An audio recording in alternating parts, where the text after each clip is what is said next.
Bonjour à tous. Voilà, c'était pour une présentation d'une maison que je fais avec un ami.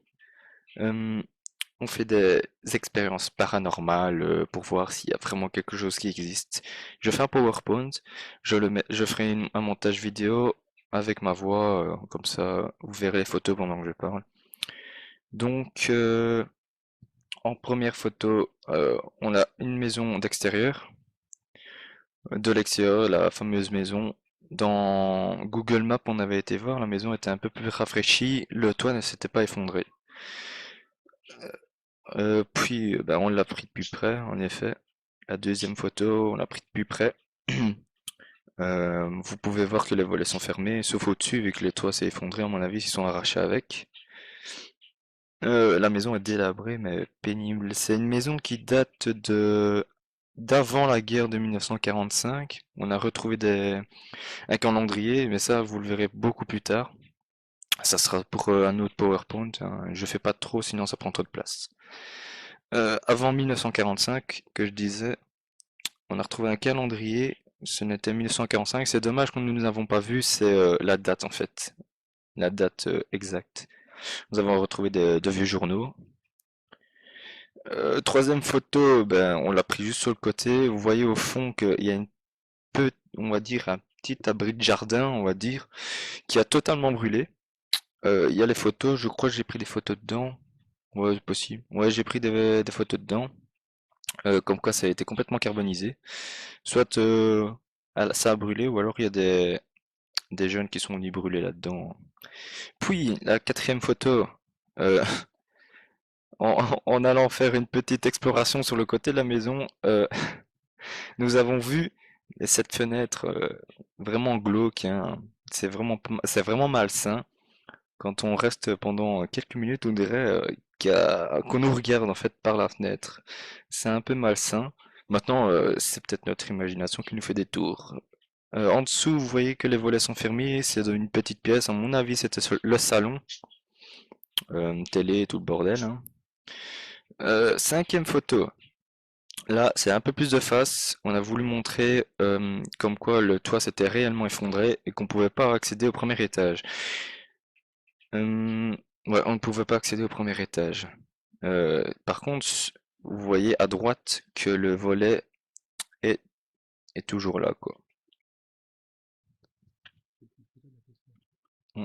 Ouais, vous verrez qu'il y a une photo qui a été prise de la pièce où il y a le volet. Puis, nous avons une sorte de hangar, on va dire, c'est un hangar. Alors on s'est dit que c'était peut-être une ancienne ferme. Vous voyez l'hangar, en fait, derrière l'appareil photo, c'est la maison. Donc on l'a pris juste, bah, c'est la sixième photo, hein, c'est celle qu'on a pris après la maison d'où avec le toit effondré. Un hangar. On a été à l'intérieur, il y a des photos, il y a même une vidéo, mais ça je ne sais pas comment je vais faire la chose avec les vidéos et photos. On verra plus tard. Le hangar, rien d'exceptionnel à l'intérieur, à part bon, il y a encore une ancienne comment dire, je sais pas comment ça s'appelle pour les champs, je ne sais plus. Septième photo, c'est le fameux. Ah bah oui, voilà. Euh,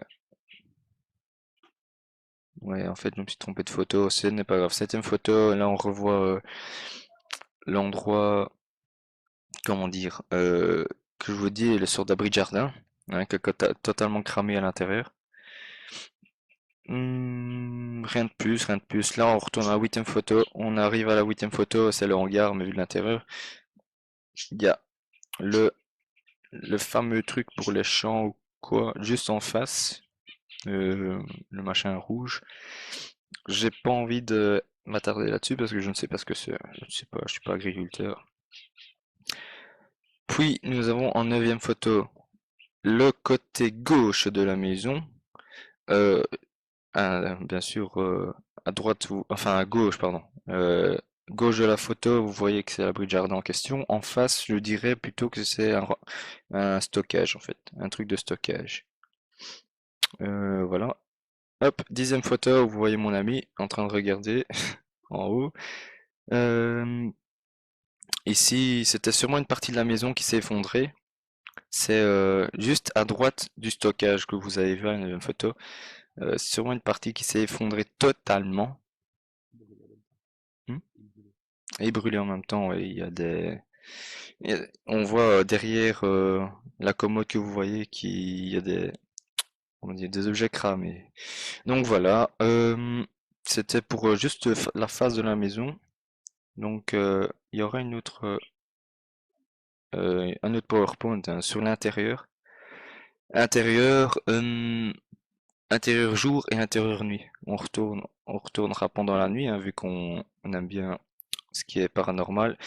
Donc c'est la première fois qu'on fait ça et vu qu'on ne croit pas, enfin pas vraiment, on a voulu faire ça pour voir si ça existait vraiment les esprits, mauvais esprits, et voilà, et tout le bordel. Oui, oui, la maison, l'histoire de la maison, c'est que, heureusement que mon ami est là pour me le dire. L'histoire de la maison, c'est un mec, c'est un homme, sa famille, bien sûr. Il est parti dans une folie. Enfin, il est devenu fou, il a tué sa famille, il a découpé sa femme en morceaux. Ses enfants, je ne sais pas ce qui s'est passé avec. On parle plus de la mère qui s'est fait couper en morceaux. Et lui, il s'est pendu au premier étage, d'où vous voyez que ça s'est effondré malheureusement. On a retrouvé il y a des débris à l'intérieur que vous verrez. Il y a sûrement la corde de pendu qui est toujours là. Enfin, elle a toujours été là, la corde de pendu. On l'a jamais retirée. Et il y a elle est sûrement en dessous des décombres. Mais on va pas bouger la maison parce que dans ce qui est une maison comme ça, pour les esprits, il ne faut jamais rien bouger en fait, hein. Comme ça, vous le savez, on ne bouge pas ce qui a déjà été bougé ou effondré. Voilà. Donc pour un un prochain enregistrement vocal avec les photos. Donc voilà, je vous souhaite à plus, hein. À tout de suite ou à plus ou à dans 150 ans comme vous voulez. J'espère que vous nous suivrez et voilà. Salut!